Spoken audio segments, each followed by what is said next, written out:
All right, welcome to I Am Publications. We're about to do another entertainerology video. This is Richard Pryorology. Um, this is a unique channel. This is we have the I Amology series with which helps you realize how great you are and what you are. Most importantly, what you are, to correct your perception as you identity. We say you identity instead of your identity because you are the identity. Your would be someone possessing an identity, and we're taking you from that you identity. So, but this is the entertainers ology. So you see magicology, birdology, Elvis Presleyology, um, Frank Sinatraology, and we got Mike Tysonology, Aliology, Muhammad Aliology, Rocky Marcianoology. We just did a Sugar Ray Leonardology. Now we're gonna do Richard Pryorology, and we're just gonna put. This is interesting. I mean, it's a nice comedic skit, but delivering truth. So I thank you all for coming to the channel. Make sure you subscribe to the channel, hit the notification bell so you're notified of all our wonderful I Amology videos, entertainerology videos, and I Amology videos address the truth that you are. And make sure that you, I said, hit the notification bell, hit the like button, and leave encouraging comments. Only encouraging comments, comments that inspire. If they're not encouraging, we advise that you don't leave them here and you don't even keep them for yourself, because what good are they doing you? And they definitely won't do us any good. So only give the good stuff. So we're going to go ahead and pause this right quick, and then we're going to run this video and we're going to enjoy Richard Pryorology. Hold on. Men arrived on Earth. The black gods did leave their spacecraft, and they walked, and they named the beast of the sea and the animals of the land, and man in his blackness did walk the earth, making medicine, then discovered type. These were all black people got down. Wait a minute. This ain't nothing about writing. This is ours. Wait till the brothers hear this. I'm gonna get this book out of here, baby. This tells me real tea. This off. Self-control. What you mean, Jack? Look at this here. Black people started the music and the brain surgery back in the year 3 BC. Yes, man, they was getting down. This is it, brother. Everybody gonna know about this. Listen, we can change the history. Civilization will be changed. Yeah, this is gonna be it. In the beginning, when man arrived on Earth, the black gods did leave their spacecraft, and they walked, and they named the beast of the sea and the animals of the land, and man in his blackness did walk the earth, making medicine, then discovered the type. These were all black people got down.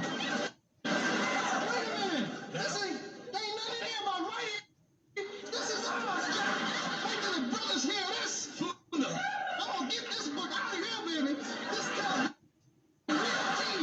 This off. Self-control yourself. What you mean, Jack? Look at this here. Black people started the music and the brain surgery back in the year 3 BC. Man, they was getting down. This is it, brother.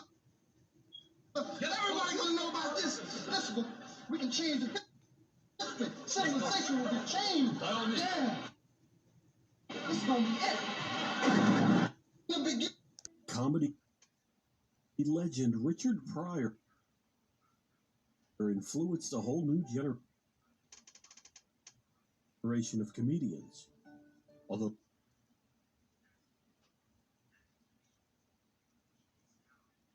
the road was rocky, he blazed the trail. You name it. Comedian had to, through some way, have been influenced by Richard Pryor, because we call him the king. We call him the greatest. From Robin Williams to Robin Harris, J. Anthony Brown, Bruce, Louis C.K., George Carlin, Don Rickles. I know Jerry Seinfeld. You name me a comedian, Carrot Top. Everybody was influenced by Richard Pryor.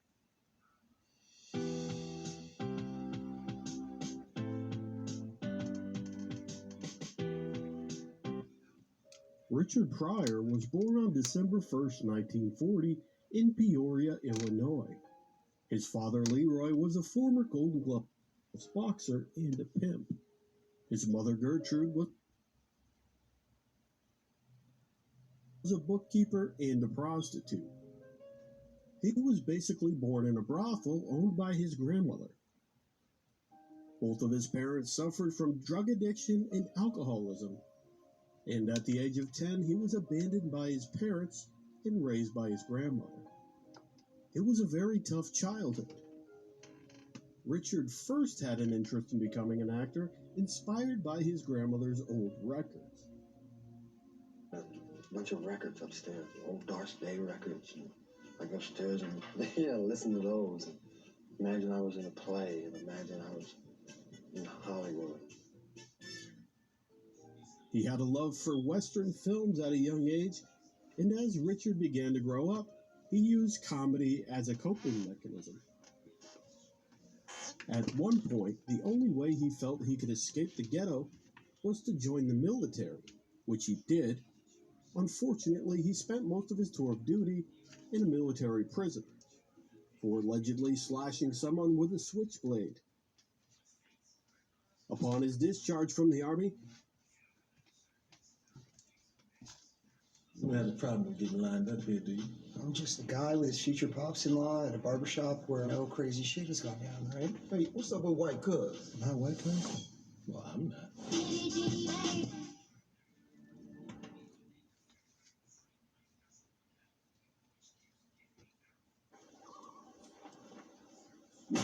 Do you want to get away when things get spicy at home? Then Canada invites you to go on Maple Leaf. A breath of fresh air in a world full of stress. How sweet is that? Almost too sweet. You could come de-stress in Canada. See this. Eat this. Drive one of these. How do you drive one of these? Stop curling up into a ball of sadness at home. Curl into a ball of happiness like this. Or stay in a longhouse. It is long.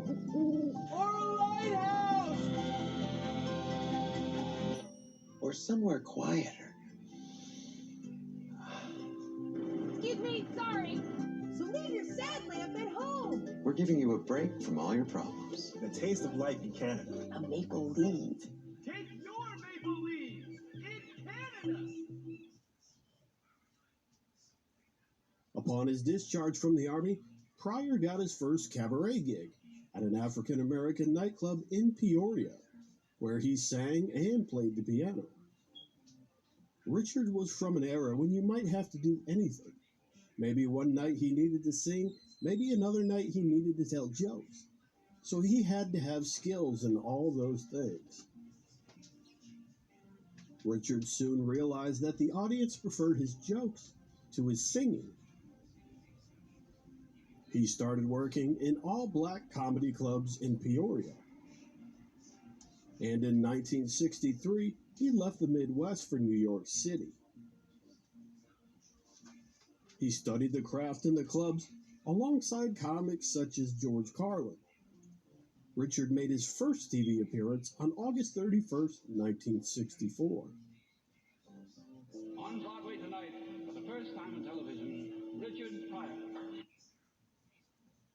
But this wasn't the Richard Pryor we all grew to love. This era I like to call the pre-mustache era. This act consisted of prop comedy. He didn't swear, he wore a suit, and was very politically correct.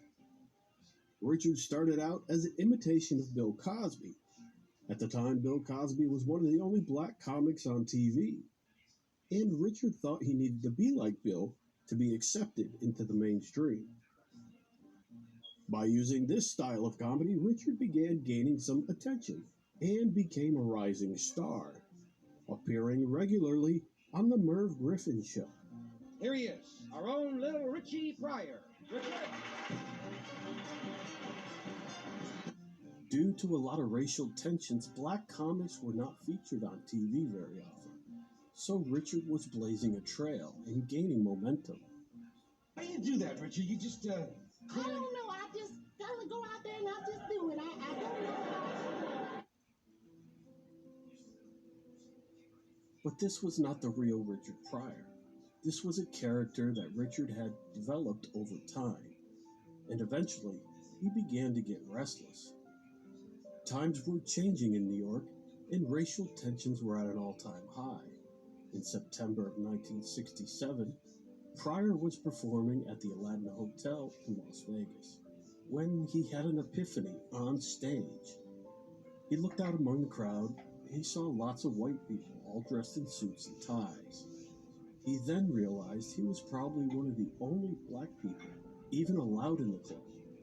At that very moment, Richard Pryor felt like a circus sideshow.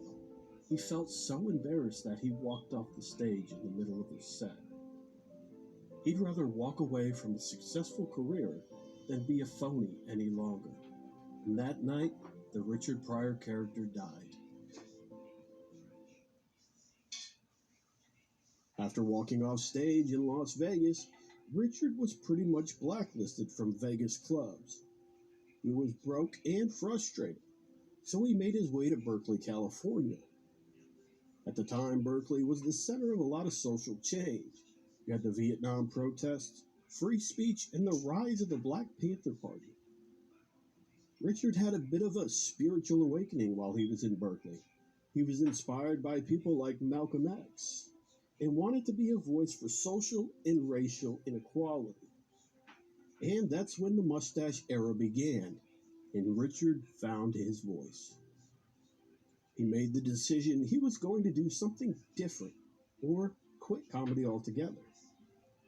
He tackled a lot of taboo subjects like race, sex, and poverty, all the things he was afraid to address on TV.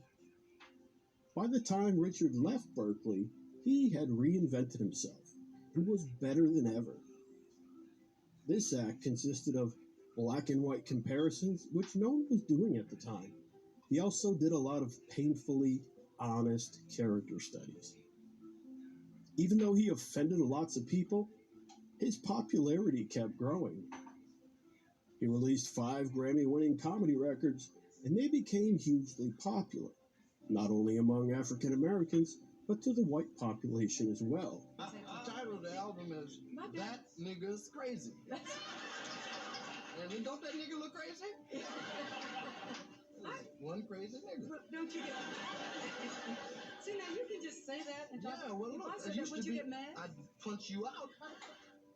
He was one of the first African American comics to do white people impressions. Yeah, come on, peckerhead. Son of a bitch, come on.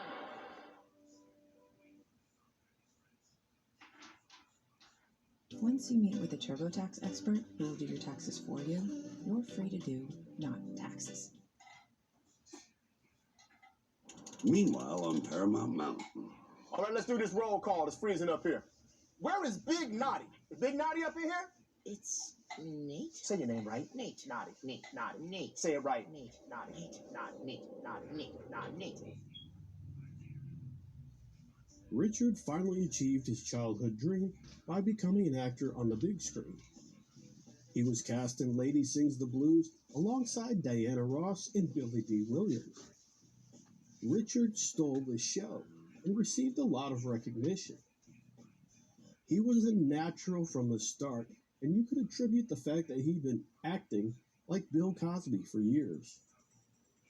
Richard's popularity exploded, and he appeared in Uptown Saturday Night, The Bingo Long Traveling All-Stars, and Silver Streak. He played 3 characters in Which Way Is Up. As I was developing the film with Richard, I realized that he could play not only the lead character, but he could play 2 other characters, his father and a bootleg preacher. definitely the first black film that had multiple characters played by one actor. And Richard just loved that whole experience and was hysterically funny. The hardest job I had was trying to keep the crew from laughing. Richard also wrote for the Flip Wilson Show and Sanford and Son. In 1973, he won an Emmy for his writing on the television special Lily, featuring Lily Tomlin. Richard was cast as a guest host for the first episode of Saturday Night Live. Executives at NBC really didn't want Richard to perform live on national TV because of his controversial act.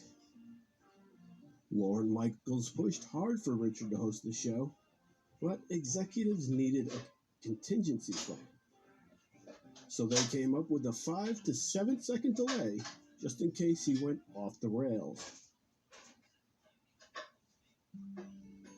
In 1977, Richard suffered a heart attack. All those years of drug use finally caught up with him. In 1980, Pryor was freebasing cocaine, and, well, he basically blew himself up. Comedian and writer was badly burned in an accident at his home in California last night. The burns cover the upper half of his body. They are severe enough to endanger his life. I was there when Richard burned, but I didn't know it was Richard. And when he ran past me and ran out of the house, and then I realized that was Richard. And I was frankly afraid when I do freebase with Richard because the torch was so big. And so it was inevitable that one day, if you got the torch and it's you may turn it the wrong way. All right? And other people had similar accidents, but when he did it, it resulted in a fire. All the people you ever heard of freebasing, have you ever heard of anybody blowing up? Why me? He spent 6 weeks in the hospital recovering. In 1982, Richard made an epic comeback with Live on the Sunset Strip. This is the second time Richard had to reinvent himself. Richard based his new act on his struggle with drug addiction. He also had a bit of a spiritual awakening when he traveled to Africa and stopped using racial terms. It made me say, oh my God, I've been wrong. I've been wrong. I got to regroup. I said, I ain't gonna never call another black man nigga.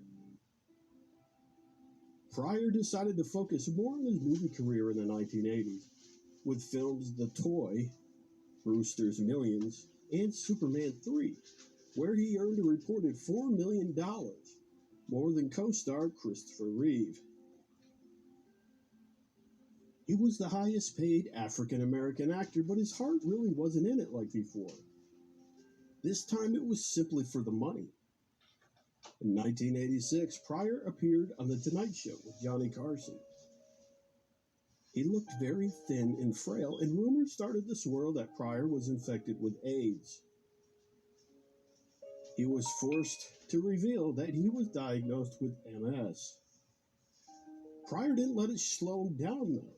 He still performed and got calls for movies like Critical Condition, See No Evil, Hear No Evil, and Harlem Nights. By 1990, Richard was extremely sick and suffers a second heart attack. He eventually is confined to a wheelchair for the rest of his life. He refused to stop doing stand-up comedy, though.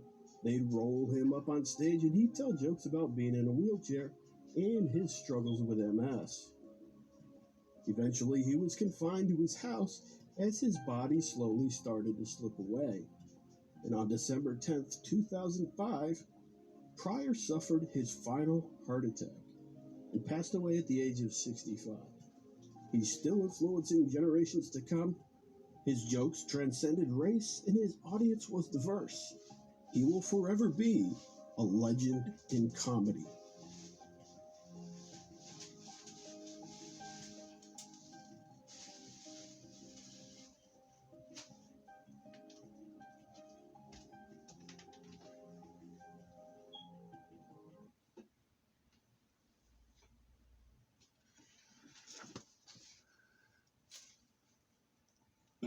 Richard Pryor.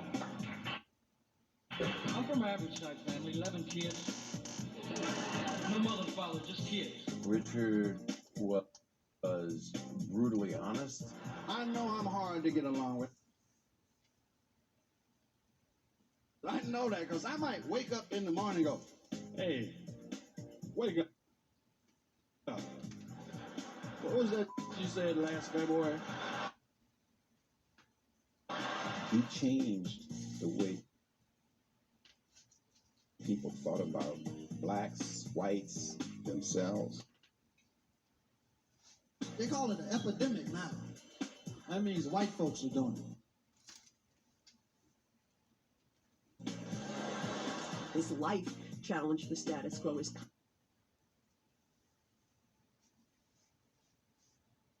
comedy challenged the status quo. You can't even talk like that. You ever notice how nice white people get when there's a bunch of around?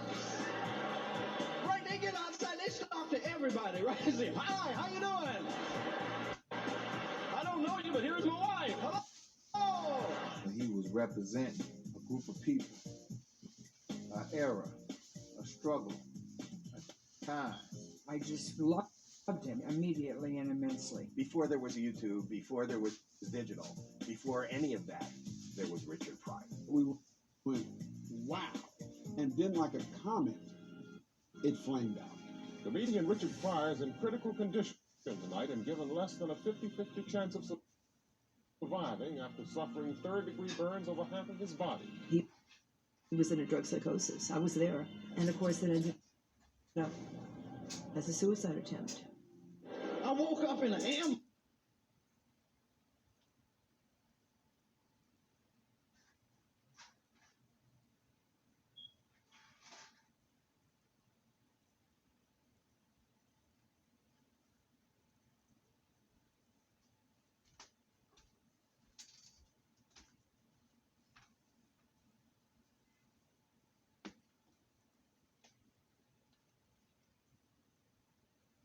And it wasn't nothing but white people staring at me. I said, ain't this a bitch? I done died and wound up in the wrong. The first time I met him, I fell madly in love. And what was it that I was attracted to? Was his vulnerability. Sometimes I feel like there's a person, Richard Pryor, and he does all this comedy, he does all this stuff. And then there's me. And I wonder what I have to do with Richard. It takes a lot of courage to be a comic. I live in a neighborhood, a lot of whorehouses. Not many candy stores or banks. Liquor stores and whorehouses. You have to expose your soul in ways that are dangerous to you, and not everyone survives. When critics say that you're the funniest man around, that you're a genius, do you say, yeah, that's me? I always think about what my father called me. Where'd your father go? Not that. Dumb son of a bitch. But the reality of what I am has nothing to do with what they say. He appears on the Rudy Valley Show on Broadway tonight. It's his TV debut, and he says that he's going to talk about his life. He tells a complete story about his family background and where he comes from. I had a wild neighborhood, I got to tell you, because my mother's Puerto Rican and my father's Negro, and we lived in a real big Jewish tenement building in an Italian neighborhood. Every time I go outside, the kids say, "Get him! He's all of them!" But in fact, he just makes up an alternative Richard Pryor. He wasn't, to my knowledge, part Puerto Rican. He was from Peoria, Illinois, of full African descent and raised by messed up people. And I think one reason he didn't tell people the truth about his background is because he knew they couldn't take it. That will be the struggle for him, is to figure out a way that he can be a comedian or a performer and tell the truth about his life. I remember white dudes used to come down, "Do you have any girls here that cover you with ice cream?" And little boys that look it off. He was the mayor. I heard it on the albums first. That's how I heard it. Up until that point, those were jokes. You told jokes about the whorehouses and, all of those things. Until I went to Pryor and actually seen it. And you go, oh, it's real.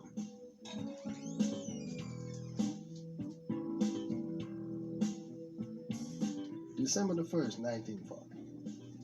I was born Richard Franklin Lennox Thomas Pryor III. I got names from pimps and gangsters and all that. Buck Carter's son. I come from a rough stock. If hell had a zip code in 1940s America, it would have been Peoria, Illinois. Every vice known to man was commonplace there. And the reason this is important is because this is how his grandmother creates her livelihood. Is it true that your grandmother ran a house of prostitution? Several. The 3 whorehouses. And white folks had houses of prostitution. And black people had whorehouses. She was the chief madam. She was the madam, not the chief madam. Okay, she was the madam. There was no others. My grandmother was tough. Those were called family businesses back in those days. Whorehouses that were being run by families, and Richard was just one of them. And that was in the days when the women used to peck on the window with quarters for people, customers. Hello, hey sweetie baby. They'd be talking through the window. Nobody can hear them out in the streets. He grows up as the child of a prostitute, a father who's a pimp. There's criminality all throughout his life. I mean, that was a brothel where he watched white men come and knock on the door. Hello, is your mother home? On one of his albums, he said the lips that kissed him goodnight had just performed oral sex on somebody. I could have been prejudiced. I could have been prejudiced. I could have been, man, but I'm a nice white man. Just coming, hello, little boy, is your mother home? I like a...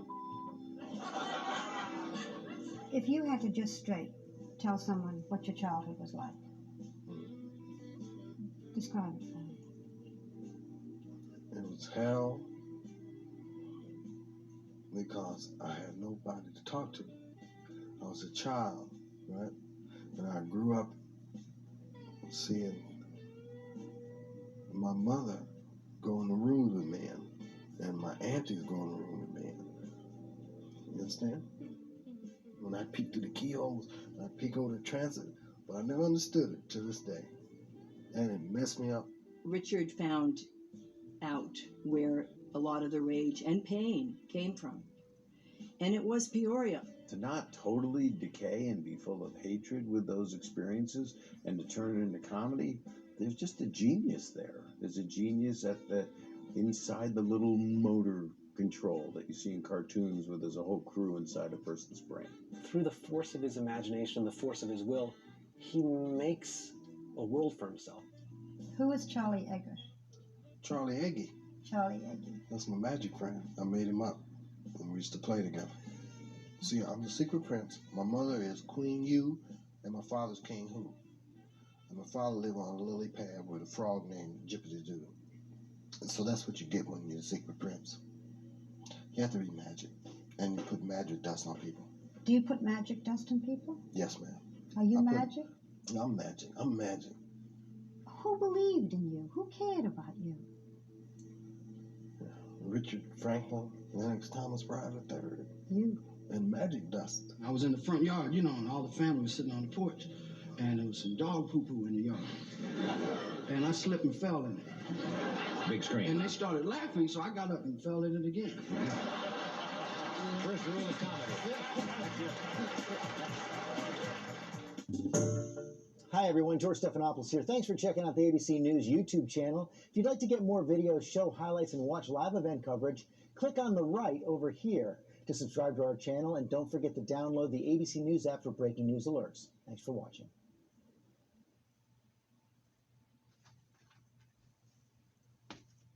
All right, thank you very much to ABC News for providing this video and some insights on Richard Pryor.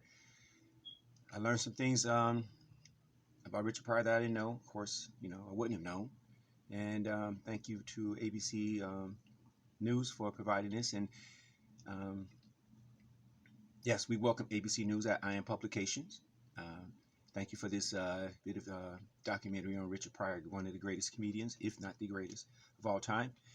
And we have Heartology, the study of Richard Pryor. So like we have Sugar Ray Leonard-ology, study of Sugar Ray Leonard. So this is our I Am Publications channel. We have the Amology series of videos, which is the study of I Am, which is the study of Heartology, Youology, Selfology. And then in this case, you know, Amology equals Heartology equals Youology equals Selfology equals Richard Pryorology. So thank you all for being here. Please subscribe to the channel. Hit the notification bell so that you're notified of all other videos that we have. Amology videos, entertainmentology videos, such as the one we just saw with Richard Pryor. And hit the like button and leave courageous, encouraging comments. And again, thank you to ABC News Live for this wonderful video and documentary biography on Richard Pryor. Thank you all very much. See you on the next videos. And guys, please enjoy the Amology videos. We're just giving you straight truth of what you really are and how to take that what you are and become a great whatever you're going to be, like all the entertainers you see, like Rocky Marcianoology, Birdology, Magicology, Richard Pryorology, Sugar Ray Leonardology, Muhammad Aliology. We got Elvisology, Frank Sinatraology. Before all is I Am. So I am playing, the I Am is playing all these different